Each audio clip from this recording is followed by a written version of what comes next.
Hello everyone, কেমন আছেন সবাই? আশা করি সবাই ভালো আছেন। আমরাও আলহামদুলিল্লাহ ভালো আছি। আজকে হলো বুধবার, আর বুধবারে এখন হয়তোবা বেজে আছে 10:30। তো একটু সকাল সকালে রান্নাবান্না করব, আর রান্নাবান্না করার জন্য ফ্রিজ থেকে মাছ বের করে নিলাম। আজকে মাছই রান্না করব। এই সুন্দর একটা লাউ নিয়ে আসছে আমার হাজব্যান্ড, তো বলছিল যে লাউ রান্না করো, আর লাউ রান্না করার জন্য আমি মাছগুলো বের করে নিলাম। ওখানে ভাজি করার জন্য মাছ আছে, আর তরকারি রান্না করার জন্য মাছ আছে, হয়তো বা রুই মাছ ছিল। তো ওই মাছগুলাই ভিজিয়ে দিয়েছি, আর এখানে কাঁচামরিচ, পেঁয়াজ, তারপরে লাউ, তো সব কিছুই কাটাকুটি করে নিচ্ছি।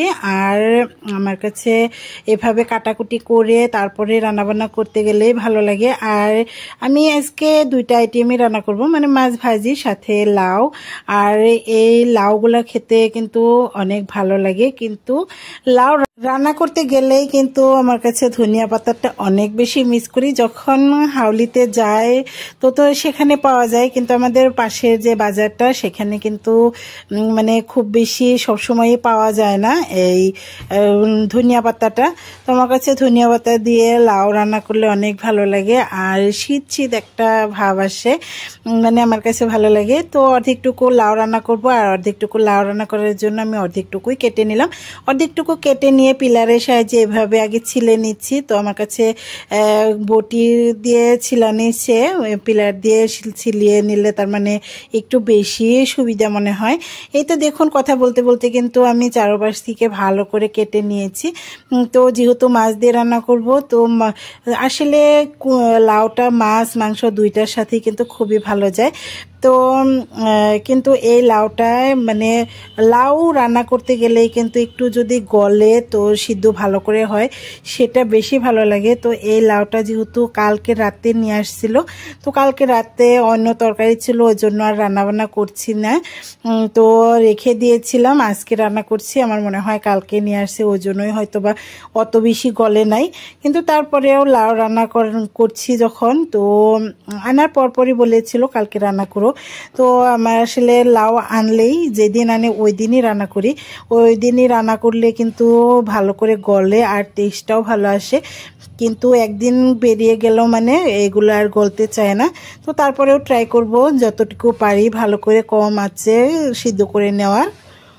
এদিক থেকে কিন্তু লাউগুলো আমি খুবই সুন্দর করে করে কেটে নিচ্ছি। আর মাছ দিয়ে লাউ রান্না করলে আমরা এভাবেই কাটাকুটি করি।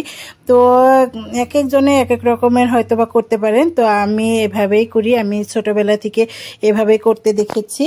তো এদিক থেকে মাছগুলো ডিপ রোস্ট হয়ে গিয়েছে, মানে এটা সেটা কাজ করার ফাঁকে ফাঁকে আমি মাছগুলোর মধ্যে পানি বদলে বদলে দিয়েছিলাম।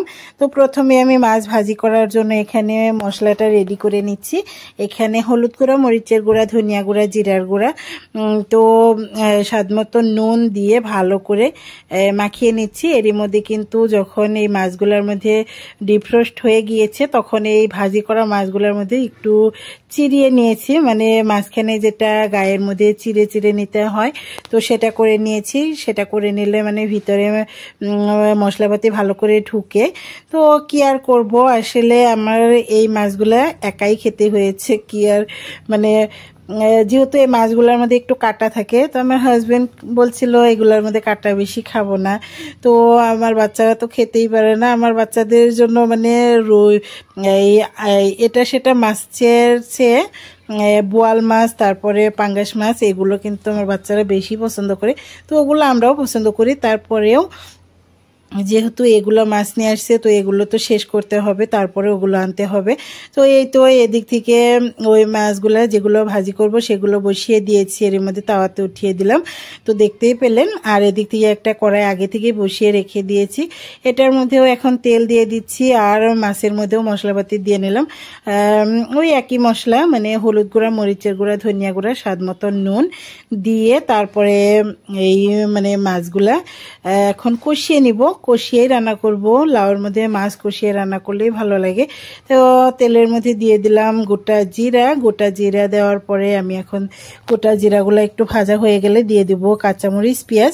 তো কাঁচামরিচ পেঁয়াজ দেওয়ার পরে মানে ভালো করে ভেজে নিব। তো এগুলো গোটা জিরা ভাজা হতে হতে ওদিক থেকে কিন্তু মাছও মানে এক পিঠ ভাজা হয়ে গিয়েছে।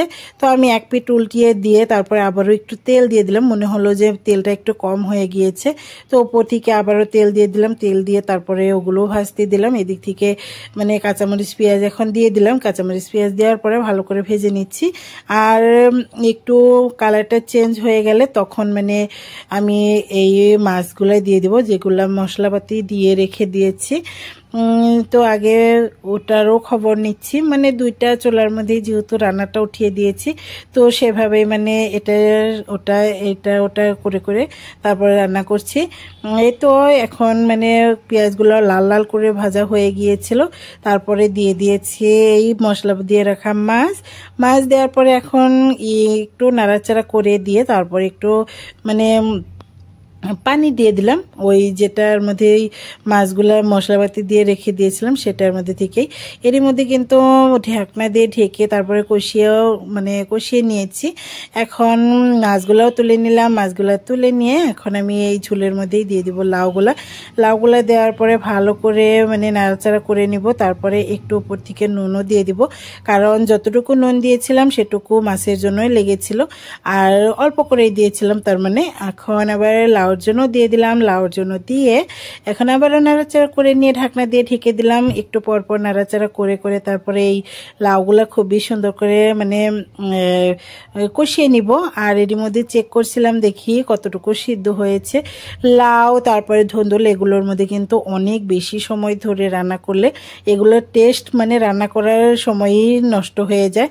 তো আমি যখনই দেখলাম যে লাউগুলো সিদ্ধ হয়েছে কষানোর সময়ই, তো তখনই আমি ঝোলের পানিটা দিয়ে দিলাম। মানে দেওয়ার পরে মাছগুলো একসাথে দিয়ে দিলাম, দিয়ে তারপরে এই তো মানে জাল দিয়ে নিচ্ছি। এখন যতটুকু ঝোল ততটুকু পর্যন্ত রেখে তারপরে চুলাটা বন্ধ করে দেব।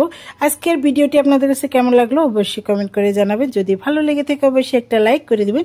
যদি চ্যানেলে নতুন হয়ে থাকেন অবশ্যই চ্যানেলটা সাবস্ক্রাইব করে দেবেন, আর পাশে থাকা ছোট্ট বেল বাটনটি প্রেস করে দেবেন।